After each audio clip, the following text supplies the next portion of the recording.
आप सभी को राधा वल्लभ श्री हरिवंश जय जय श्री राधे। तो आज हम लोग भगवान पे आश्रित हो जाना क्या होता है, उसका क्या महत्व है, इस पे चर्चा करने की कोशिश करेंगे। गुरुदेव के वचन सुनेंगे कि मतलब वो क्या कहते हैं और उस पर कुछ चिंतन विचार करने की कोशिश करेंगे।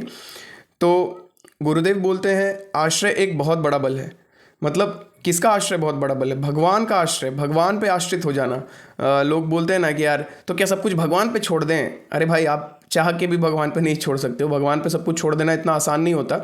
हम लोग को अपना शरीर का बल कि यार हम कर लेंगे, या हमारा बैंक में जो पैसा पड़ा है उससे कर लेंगे, या जो हमारे सगे संबंधी हैं, जो जान पहचान है, मेरे चाचा विधायक हैं, वो संभाल लेंगे। मेरा तो पुलिस से पैठ है, मेरा तो रिश्तेदार पुलिस में है, वो कर देंगे। ठीक, तो ये जो भगवान का आश्रय छोड़ के जो अन्य आश्रय हम लोग सांसारिक व्यक्ति वस्तुओं का और परिस्थिति का आश्रय कर लेते हैं, उसमें बड़ा मतलब ज़मीन आसमान का अंतर कह देना बहुत छोटा अंतर होता है। मतलब जो अनंत कोटि ब्रह्मांड के जो रचयिता हैं, जो मालिक हैं, उनका आश्रय करना और सांसारिक तुच्छ लोगों का और धन का और वैभव का आश्रय करना, तो मतलब इसका तो कोई तुलना ही करना बेवकूफ़ी है। तो यहाँ जो गुरुदेव महाराज आश्रय का बात कर रहे हैं, वो आश्रय भगवान का आश्रय है। आश्रय एक बहुत बड़ा बल है। यदि हम प्रभु के आश्रित हो जाएं, या गुरु के आश्रित हो जाएं, या धाम के आश्रित हो जाएं, तो हमारा परम कल्याण निश्चित है। चाहे जितना भी उत्तम साधन हो, लेकिन अगर अपने शरीर का आश्रय हो तो अंततः सब निरर्थक सिद्ध होगा। इसके विपरीत चाहे जीवन कितना भी कठिन हो, यदि आश्रय प्रभु का है तो उसका परिणाम अत्यंत उज्जवल होगा एकदम होगा भाई। यदि कोई व्यक्ति तीर्थ यात्रा, दान पुण्य या अन्य साधनों में लिप्त है, किंतु देहाभिमान से युक्त है, तो उसके कल्याण में संदेह है।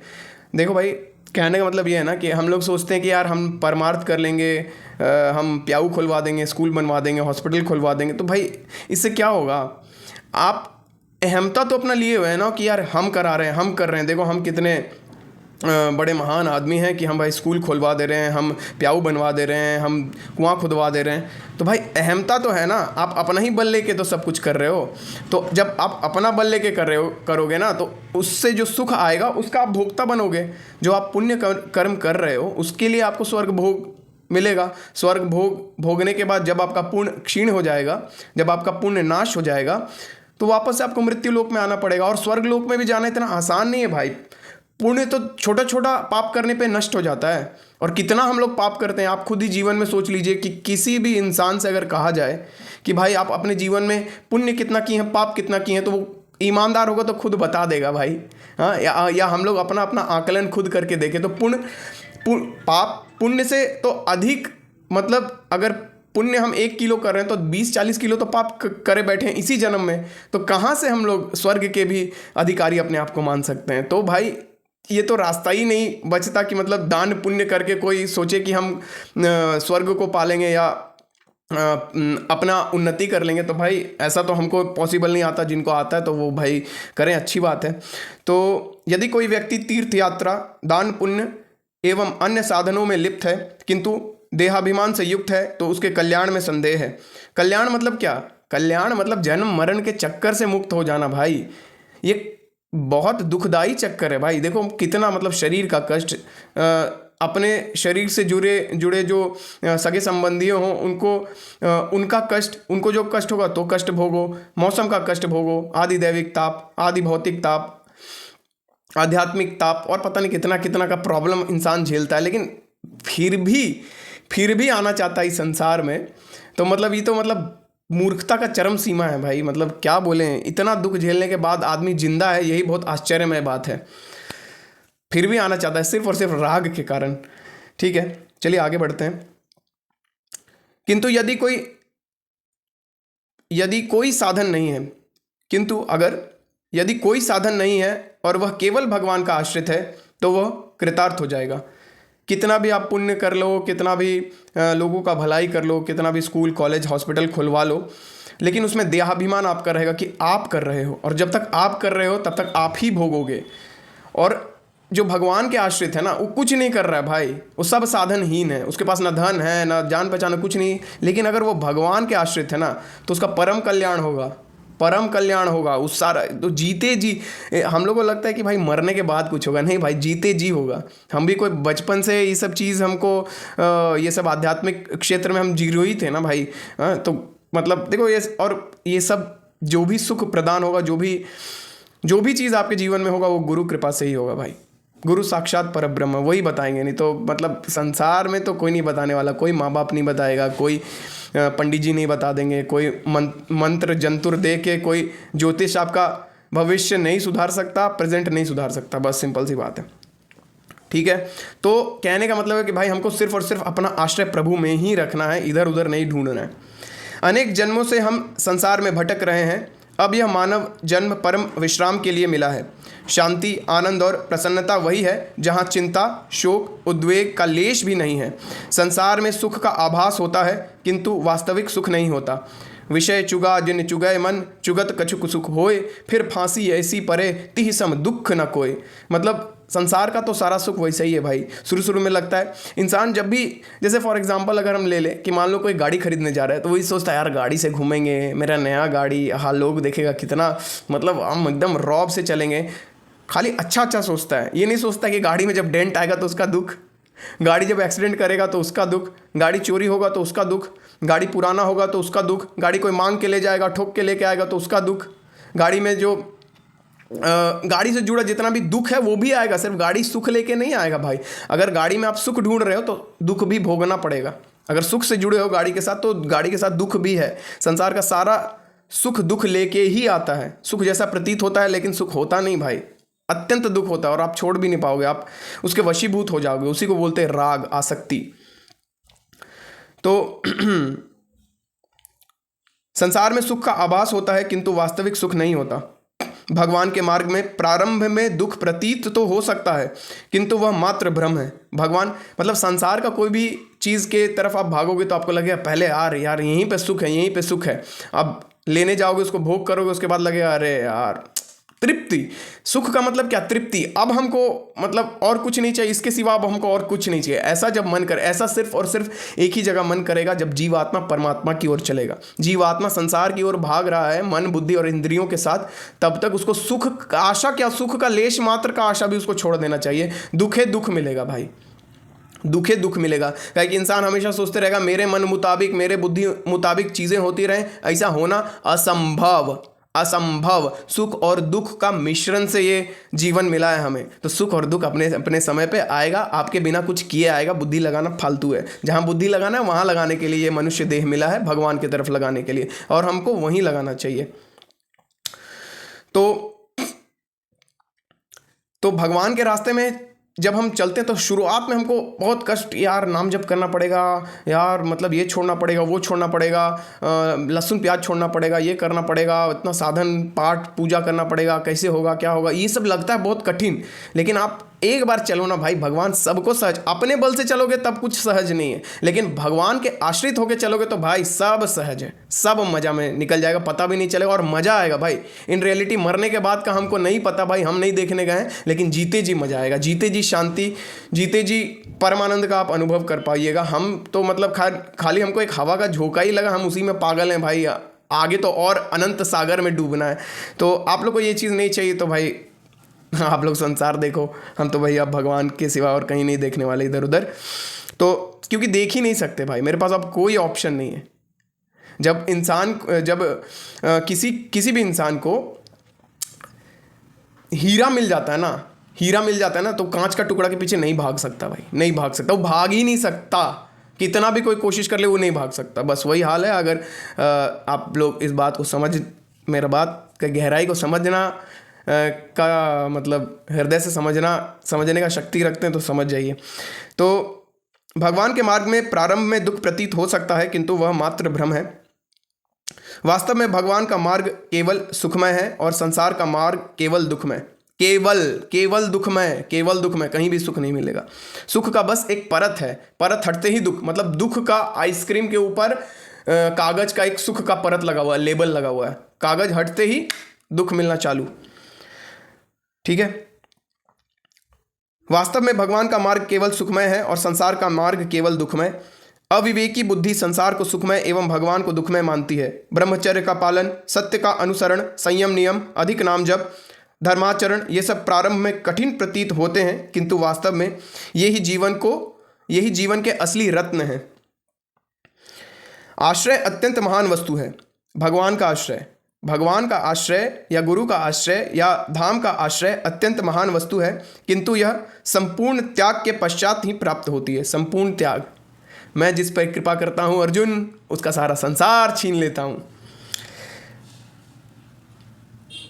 आश्रय अत्यंत महान वस्तु है, किंतु यह संपूर्ण त्याग के पश्चात ही प्राप्त होती है। जब व्यक्ति स्वयं को अयोग्य मानकर पूर्ण रूप से भगवान के चरणों में समर्पित हो जाता है, तब उसका आश्रय दृढ़ हो जाता है। सब कुछ अपना कोई बल नहीं भाई, हम लोग किसी लायक नहीं, और इन रियलिटी किसी लायक नहीं है भाई। इतना अनंत कोटि ब्रह्मांड है भाई। आप यूट्यूब पे जाके एक बार देखो कि कहाँ स्टैंड करता है ये पृथ्वी, पूरा पृथ्वी, या कहाँ स्टैंड करता है ये मिल्की वे गैलेक्सी, जिसका एक कण मात्र है पृथ्वी। अरे भाई कहाँ भटक रहे हैं हम लोग अपना बल का आश्रय लेके। एक बार आसमान ऊपर करके देखो, अनंत है, चलते चले जाओगे, खत्म नहीं होने वाला है। अनंत कोटि ब्रह्मांड के जो मालिक हैं उनका आश्रय का बात हो रहा है, यहाँ छोटा मोटा चीज का बात नहीं हो रहा है। ठीक है। आश्रय अत्यंत महान वस्तु है, किंतु यह संपूर्ण त्याग के पश्चात ही प्राप्त होती है। जब व्यक्ति स्वयं को अयोग्य मानकर पूर्ण रूप से, अयोग्य मानो क्योंकि अयोग्य हो, हम लोग अयोग्य हैं। जब व्यक्ति स्वयं को अयोग्य मानकर पूर्ण रूप से भगवान के चरणों में समर्पित हो जाता है, तब उसका आश्रय दृढ़ हो जाता है। एक स्थिति यह होती है कि व्यक्ति अपने बल पर साधना करता है। एक स्थिति का बात कर रहे हैं गुरुदेव कि अपने बल पर साधना करता है, यह करना है, यह नहीं करना। दूसरी स्थिति यह होती है कि एक स्थिति की भाई हम ये करना है, ये नहीं करना है, ऐसे ही करेंगे साधन, ये अपना बल पे साधन करना हुआ। और दूसरा स्थिति का बात कर रहे हैं, दूसरी स्थिति यह होती है कि व्यक्ति यह स्वीकार कर ले कि अब मुझसे कुछ भी नहीं हो सकता, मैं पूर्णतः अपने प्रभु के आश्रित हूँ।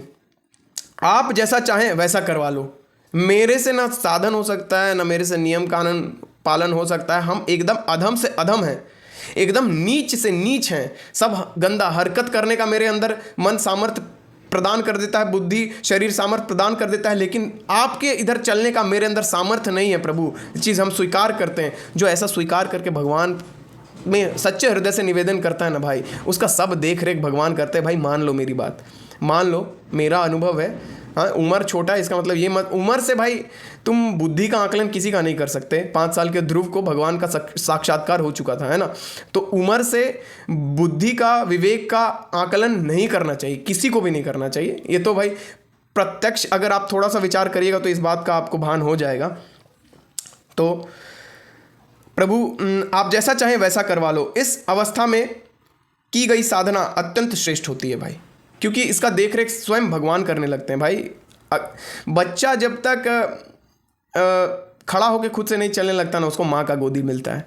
जैसे ही वो खड़ा होकर चलने लगता है ना भाई, माँ बोलती है कि ठीक है बेटा, अब तो बेटा चल लेता है, अब हमको उतना टेंशन लेने का ज़रूरत नहीं है। हाँ, संसार में ये सब चीज़ ठीक है, लेकिन अगर हम ये सोचें ना कि हम संसार का और परमार्थ बना लेंगे और संसार बना लेंगे, ऐसा हम नहीं बना सकते। हम अगर भगवान के आश्रित हो जाएं, अगर हम गलती से भी थोड़ा भी प्रयास भगवान के आश्रित होने का कर देना भाई, बस हाथ तो जोड़ना है कि हम किसी लायक नहीं है भाई, और सच में हम किसी लायक नहीं है। उसके बाद सारा संभाल, उसके बाद हम चलने लायक नहीं है तो भगवान गोदी में उठा के लेके जाएंगे। और हमारी श्री जी तो, उनका तो पूछना ही मत भाई, उनका तो पूछना ही मत, उनका तो हम बता भी नहीं सकते, क्या बताएं भाई। वो तो अति करुणा की समुद्र। इस अवस्था में की गई साधना अत्यंत श्रेष्ठ होती है, क्योंकि वह भगवत आश्रित होता है। भगवान ऐसे व्यक्ति की चूक को नहीं गिनते। आप कुछ भी गलती कर लो, भगवान उस चूक को नहीं गिनते। लेकिन हमको कहाँ चाहिए भाई किसी को भगवान, यार नहीं चाहिए किसी को भगवान, सबको संसार चाहिए। उसको नहीं पता है कि संसार, तुच्छ संसार भी भगवान के बल से ही चल रहा है, सब चीज़ भगवान का ही है भाई।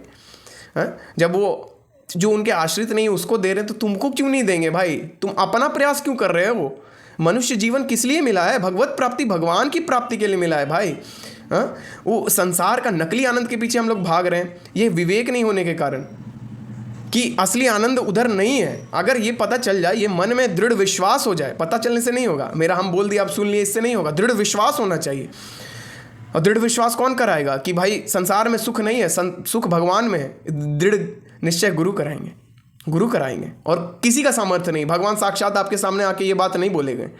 हाँ, और ना ही हम अपने से शास्त्र उठा के सोचे कि पढ़ के समझ लें, इतना विवेक हम में नहीं है, हम में नहीं है भाई, हम में ऐसा बल नहीं है। जो गुरु आश्रित है, गुरु साक्षात परब्रह्म, जो गुरु के आश्रित है, वही भगवान को जान सकता है, वही भगवान का परमानंद हासिल कर सकता है। या उस मार्ग में भी, उस मार्ग में चलने का शक्ति क्या है यार? उस मार्ग में गोदी उठा के गुरु लेके जाता है भगवान के पास। अपना कुछ करना ही नहीं है, कुछ करना ही नहीं। लेकिन हमको है ना भाई, फोकट में अगर कोई चीज़ मिल जाए ना, हम उस चीज़ स्वीकार नहीं करते, बोलते भाई शायद नकली हो। ठीक है भाई, नकली तो ऐसे भी बहुत बिक रहा है मार्केट में। हैं, किसी के अंदर हनुमान जी आ जाती हैं, किसी के अंदर देवी जी आ जाती हैं, कोई जादू दिखाता है, कहीं टोकरी उड़ने लगता है, कहीं भूइयाँ बाबा आके और क्या बोलते हैं, घड़ा में से सिगरेट और रेडियो निकालने लगते हैं। अरे भाई, ये टोना टोटका जादू टोना और जादूगरी के पीछे मत भागो। हाँ, ये सब ग्रह नक्षत्र 500 अंगूठी और गला में 75 तरह का चेन धारण करने से कछु नहीं होने वाला है। और आपको लगता है कि अरे यार ये सब नहीं करेंगे तो इसका हमको पाप लग सकता है, तो ठीक है, हम हाथ उठा के बोलते हैं आप सबका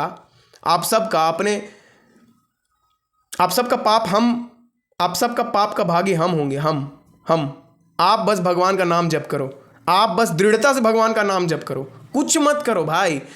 हृदय से बस ये समर्पण करो कि हम किसी लायक नहीं हैं, हमसे कुछ नहीं बन सकता भाई, न संसार बन सकता है, न परमार्थ बन सकता है। हम तो बस भाई भगवान का ही भजन करेंगे, भगवान का ही नाम कीर्तन करेंगे, भगवान का ही नाम जप करेंगे। कुछ नहीं जाता भाई, 1 रुपया नहीं देना है। और इससे और जितना साधन है सब छोड़ दो। जो साधन छोड़ने का आपको, जो इधर उधर आप भरोसा करके ग्रह नक्षत्र पे और ये सब चीज़ पे तरह तरह का जंतुर बंधवा रहे हो, तरह तरह का जो अंगूठा पहन रहे हो, सब नहीं पहनने का पाप हम लेंगे। आप बस नाम जप करो।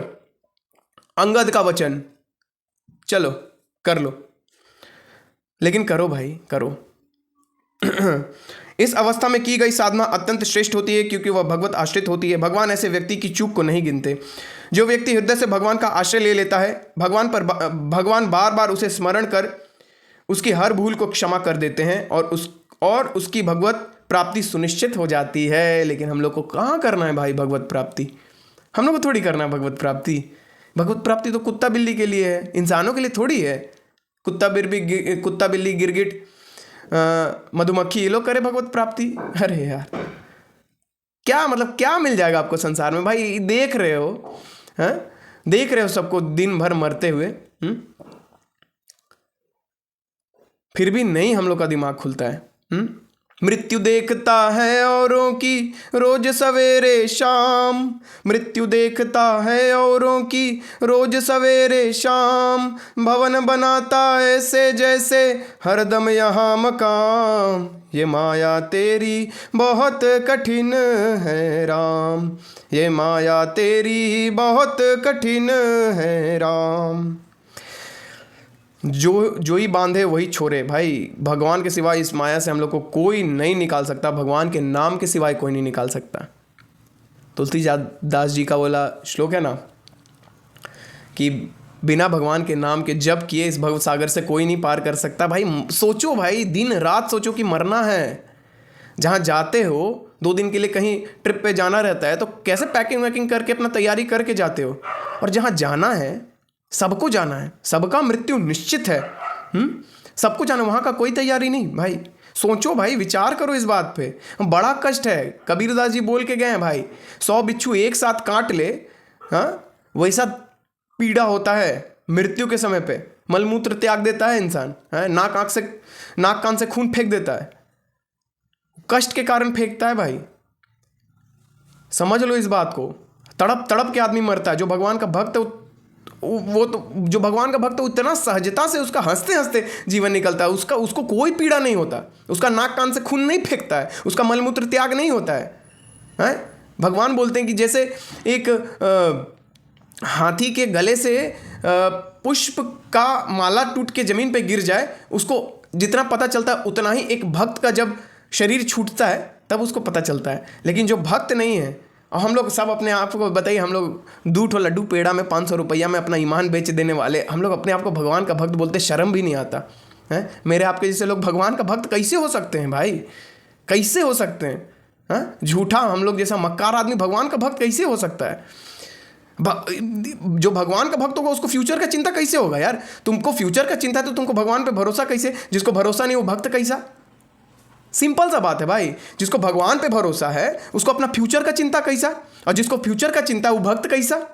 बस सिंपल। इसी तराजू पे अपने आप को तोल लीजिए।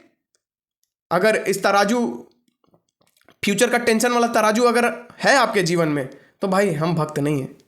हम लोग सबको अपना फ्यूचर का चिंता है ना, तो हम लोग भक्त कहलाने लायक नहीं, हम लोग तो मक्कार हैं जी। भगवान के सामने बोलते हैं तो हमें माता च पिता तो हमें, हम आप ही के सहारे हैं, आप ही मेरे सब कुछ हैं, उसके बाद मंदिर से निकलते ही भूल जाते हैं। अरे भगवान को बेवकूफ़ नहीं समझो भाई, नहीं समझो। जो मुझे जिस तरह से भजता है मैं उसी तरह से उसका देखभाल करता हूँ भाई। संसार में भी देख लो, बालक माँ बाप के आश्रित नहीं तो माँ बाप को भी उतना फर्क नहीं पड़ता उस बालक से। अपना देख रेख खुद कर लेगा, लेकिन कोई लूड़ा लंगड़ा अपाहिज पैदा ले ले, उसका आजीवन माँ बाप जब तक जीवन रहता है तब तक उसका पालन पोषण भरण पोषण करते हैं। तो अपना बल छोड़िए, भगवान के आश्रित हो जाइए, नाम जप करिए, दबा के जितना हो सके करिए भाई। क्यों टेंशन डिप्रेशन वाला ज़िंदगी झेलने के लिए आप लोग विवश हैं? उधर संसार की तरफ प्रयत्न करना छोड़िए, भगवान की तरफ प्रयत्न करना शुरू करिए। इसी मंगल कामना के साथ कि आप लोग नाम जप करेंगे, भगवान का चरण शरण आश्रित लेंगे, गुरु का वाणी सुनेंगे, श्रीमद् भागवत का अध्ययन करेंगे, सत्संग करेंगे, पठन पाठन करेंगे। इसी मंगल कामना के साथ इस वीडियो को आज यहीं ख़त्म करते हैं। आप सभी को राधा वल्लभ श्री हरिवंश। जय जय श्री राधे, श्री राधा वल्लभो जयति।